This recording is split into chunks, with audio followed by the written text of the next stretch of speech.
Good morning student. Standard 12th subject BA lecture number 34 chapter number 3 planning. Question number 3 limitations of planning.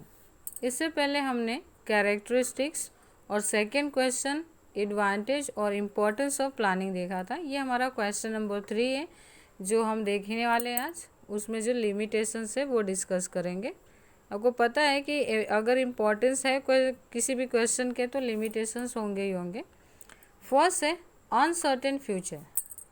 Planning में जो हम planning जब करने जाते हैं तो उसमें सिंपल सी बात है ना कि हम फ्यूचर को जानते नहीं है. फ्यूचर अनसर्टेन होता है, इसलिए अनसर्टेन फ्यूचर के बारे में कोई भी अज्यूम नहीं कर सकता. सिर्फ एक आप अजम्पशन कर सकते हो और कुछ कर नहीं सकते. सेकेंड आता है एक्सपेंसिव प्रोसेस. प्लानिंग करने के लिए हमें एक्सपर्ट की ज़रूरत होती है और वो काफ़ी हाई फाई फी चार्ज करते हैं, इसलिए ये एक एक्सपेंसिव प्रोसेस है. सेकेंड आता है टाइम कंज्यूमिंग. प्लानिंग ऐसा नहीं कि आप 2 मिनट में करके पूरा कर दिए. प्लानिंग करने के लिए हमें टाइम चाहिए होता है, तो ये टाइम कंज्यूमिंग है. फोर्थ आता है प्लानिंग इज़ इरिलेवेंट. बहुत ही टिपिकल कंडीशंस के ऊपर डिपेंड करता है, तो ये इरिलेवेंट है. फिफ्थ है टेंड्स टूवर्ड्स रिजिडिटी.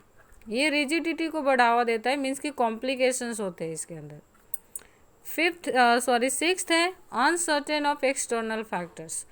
मार्केट में किस तरह के एक्सटर्नल फैक्टर्स में चेंजेस आने वाले ये हम कह नहीं सकते, तो एक्सटर्नल फैक्टर्स भी इसमें अनसर्टेन होते हैं जिसके बारे में कोई इन्फॉर्मेशन नहीं होती है. 7 है इनकम्प्लीट इन्फॉर्मेशन. प्लानिंग अगर इनकम्प्लीट इन्फॉर्मेशन के बेस पे अगर आप करते हो तो सिंपल सी बात है कि प्लानिंग आपका कभी भी सक्सेसफुल नहीं होने वाला. नेक्स्ट है restrictions on employ creativity. Planning में क्योंकि हमारा एक दायरा, एक हमारा जो सिचुएशन है, एक कंडीशन है वो अप्लाई कर देते हैं, तो यहाँ पे कोई भी एम्प्लॉय जिसके अंदर बहुत सारी चीज़ें क्रिएट करने की जो अपॉर्चुनिटी होती है अंदर, जो एक उनके अंदर हुनर होता है वो उसको अप्लाई नहीं कर पाते. मीन्स कि आप एम्प्लॉयज़ की जो क्रिएटिविटी है उसको आप रोकते हो. एंड जो लास्ट वन है जो आप देख रहे हो use of faulty method. Planning करते समय बाई चांस अगर आपने कोई फॉल्टी मेथड अप्लाई कर दिया तो जो पूरी प्लानिंग है वो यूजलेस हो जाता है, उसकी कोई वैल्यू नहीं रह जाती है. ठीक है.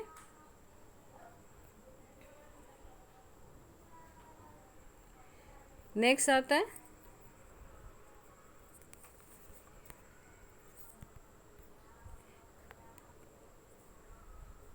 ओके एक्सप्लेनेशन ऑफ लिमिटेशंस देखते हैं, जिसमें हमारा फर्स्ट पॉइंट है अनसर्टेन फ्यूचर. जो मैंने आपको पॉइंट्स के बारे में थोड़ी नॉलेज दी है, इसमें हम डिटेल में देखते हैं क्या दिया हुआ है. Planning is based on assumption and forecasting. अब देख रहे हो कि ये अजम्पशन और जो हमारा फोरकास्टिंग है उसके ऊपर बेस करता है.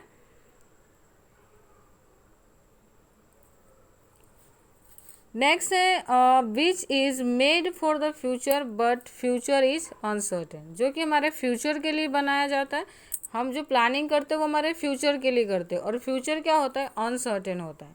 इससे क्या होता है कि हमें फ्यूचर के बारे में किसी तरह की नॉलेज नहीं होने की वजह से सिर्फ आप एक फोरकास्टिंग, एक अनुमान, एक अजम्पशन क्रिएट करते हो कि इस तरह का हमारा फ्यूचर हो सकता है या हमारे बिजनेस का फ्यूचर हो सकता है, लेकिन रियल में हमने जैसा सोचा है वैसा हो ये पॉसिबल नहीं है. नेक्स्ट आता है एक्सपेंसिव प्रोसेस. सेकेंड पॉइंट है हमारा expensive process. Experts have to be engaged for planning function. They are charging high fees. क्योंकि प्लानिंग को इम्प्लीमेंट करने के लिए, प्लानिंग को अप्रोप्रिएट बनाने के लिए, प्लानिंग करने के लिए हमें ना एक्सपर्ट्स की ज़रूरत होता है, क्योंकि कोई भी प्लानिंग नहीं कर सकता. प्लानिंग के लिए हमें एक्सपर्ट्स चाहिए होते हैं, और वो एक्सपर्ट्स जो अपना काम करके हमें देते हैं उसके लिए वो हाई फाई फी चार्ज करते हैं, और इस तरह से क्या हो जाता है कि वो बिजनेस के लिए एक एक्सपेंसिव प्रोसेस बन जाता है. थर्ड है time consuming. Planning involves collection of necessary information, its classification, analyse and interpretation to decide alternatives for the business. Planning क्या है, एक बहुत ही टाइम कंज्यूमिंग प्रोसेस है. इसमें बहुत ज़्यादा टाइम जाता है. उसका रीज़न क्या है कि सबसे पहले हम क्या करते हैं कि नेसेसरी इन्फॉर्मेशन कलेक्ट करते हैं. जो भी हमें प्लानिंग को अप्रोप्रिएट बनाने के लिए हमें जो भी इन्फॉर्मेशन चाहिए होता है, सबसे पहले हम उस इन्फॉर्मेशन को कलेक्ट करने का काम करते हैं. नेक्स्ट इन्फॉर्मेशन कलेक्ट होने के बाद उसको हम क्लासीफाई करते हैं, मीन्स कि डिफरेंट कैटेगरी में उस इन्फॉर्मेशन को डिस्ट्रीब्यूट करते हैं, अलग अलग करते हैं. उसके बाद उस पर एनालाइज करते हैं कि क्या जो इन्फॉर्मेशन हमने कलेक्ट किया है वो सही है या गलत है, तो उसका एक एनालाइजिंग होता है। नेक्स्ट आता है इंटरप्रिटेशन, उसके ऊपर से हम किसी निष्कर्ष, किसी पर्टिकुलर सिचुएशन पे पहुंचते हैं, और ये सारी चीज़ें सेलेक्ट करने में काफ़ी ज़्यादा टाइम लगता है, इसीलिए इसे टाइम कंज्यूमिंग कहा गया है। ओके, नेक्स्ट आता है point number 4, planning is irrelevant. एक इरेलेवेंट है, टिपिकल टॉपिक है। प्लानिंग इन्वॉल्व्स अनसर्टेनिटीज़, प्लानिंग के अंदर बहुत सारे अनसर्टेनिटीज़ होता है। सबसे पहले कि हमने प्लानिंग की है, क्या वो क्या काम करेगा। सेकेंड आता है फ्यूचर के बारे में, क्योंकि फ्यूचर का जो आप अनुमान, एक अजम्पशन करते हो ना, वो आप आज में रह के करते हो, प्रेजेंट में हम करते हैं। तो हम जनरली क्या सोच लेते हैं कि प्रेजेंट जैसा है उसमें थोड़ा बहुत चेंजेस फ्यूचर में होगा, पर ये पॉसिबल नहीं है।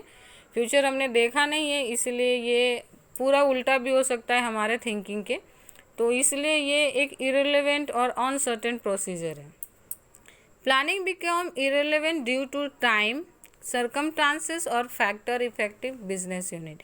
ये इरेलेवेंट किस तरह से हो जाता है, तो due to time of circumstances, time की वजह से, सिचुएशन की वजह से, फैक्टर जो भी एक्सटर्नल और इंटरनल फैक्टर से जो बिजनेस को अफेक्ट कर रहा है, ये सारी चीज़ें प्लानिंग को इरेलेवेंट कर देती हैं।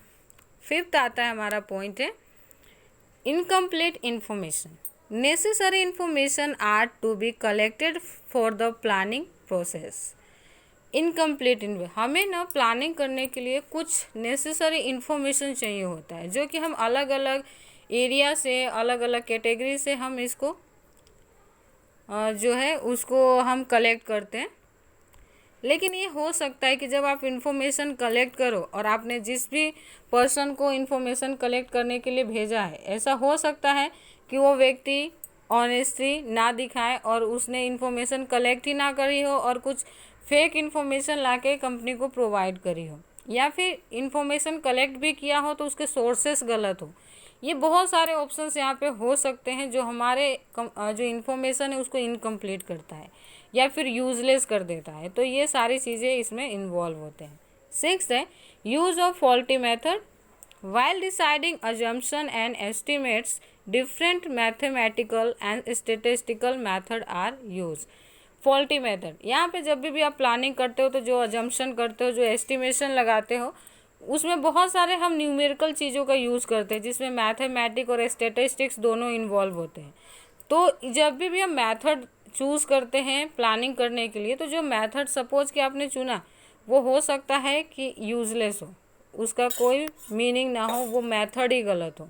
तो बहुत सारे यहाँ पे चांसेस होते हैं जो हमारे जो भी प्लानिंग है उसको फेल करने का काम करता था। तो ये हमारे आज के लिमिटेशंस है प्लानिंग के वैसे टोटल 9 लिमिटेशंस है, लेकिन जैसे मैंने आपको बताया है कि 5 मार्क में आपको 5 पॉइंट से ज़्यादा एक्सप्लेन करने की ज़रूरत नहीं होती है। लिखने सारे पॉइंट्स होते हैं पर एक्सप्लेन कोई भी 5 पॉइंट्स कर सकते हैं।